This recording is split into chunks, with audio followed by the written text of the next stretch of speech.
tervitus siit Brasiilia rannast Balneario Cambariost.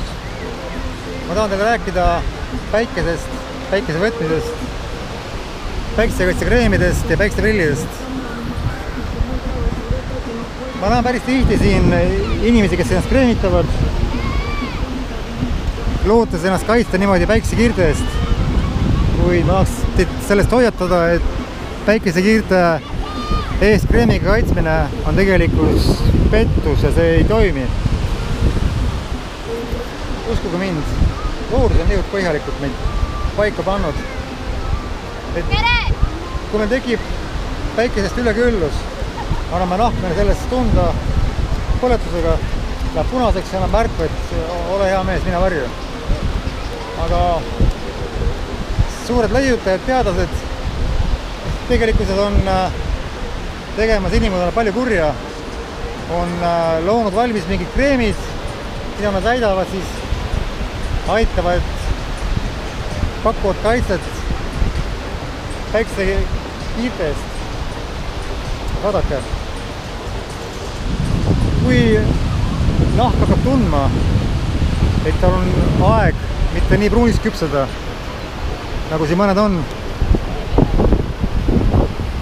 et on aeg minna varju päikse käest, siis päikesekaitsekreem tekitab olukorra, kus nahk ei saa aru, et ta saab ülekülluse, kuna ta tekitab tunde, et päike enam ei kõrveta. See on meid tunne. Jah, inimene ei põle ära, kuid naha sisse läheb suur kogus üleliigset D-vitamiini. Ja tegelikkuses nahk kahjustab seespidiselt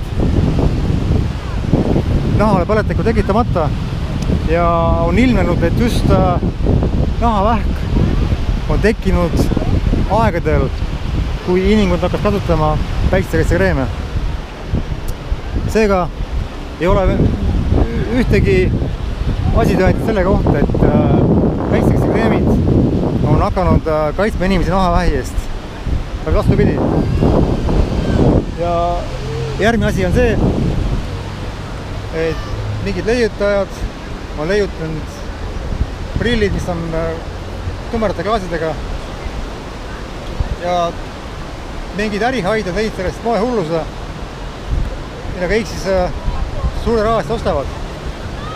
Ma olen tähele pannud, et oli aeg, kui ma kandsin päikeseprille ja kui juhtus niimoodi, et mul päikeseprille polnud autos, siis vastu päikest sõites olid silmad nii pimestunud, et jäävi seisma.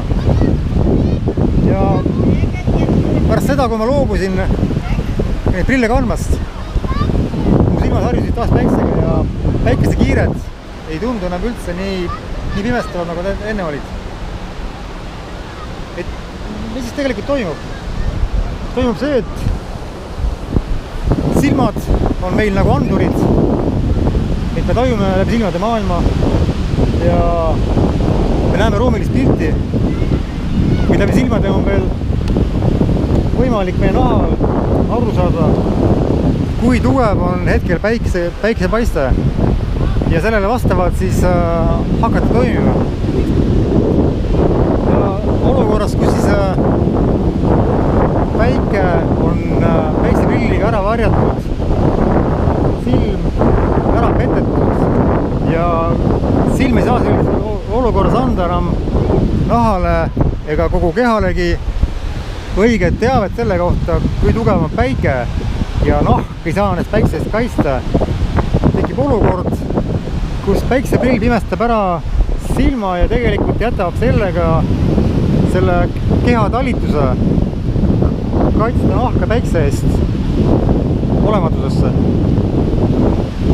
Niisiis, ma tahan teile öelda, et kui te taha saada nahavähki, siis loobuge nii päikesekaitsekreemidest, päikseprillidest ja loobuge päikse käes ennast pruunist kõrvetamast, sest valge helenahk ja sinisilmsus ei ole häbiasjad.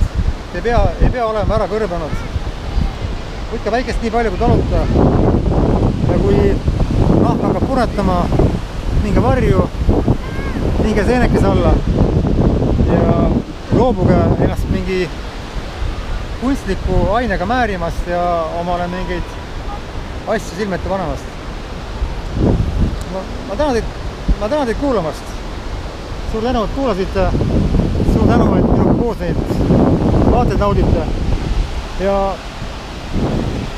olge parem mõistlikud, hoidke ennast ja ärge küpsega väikse käes. Nägemist!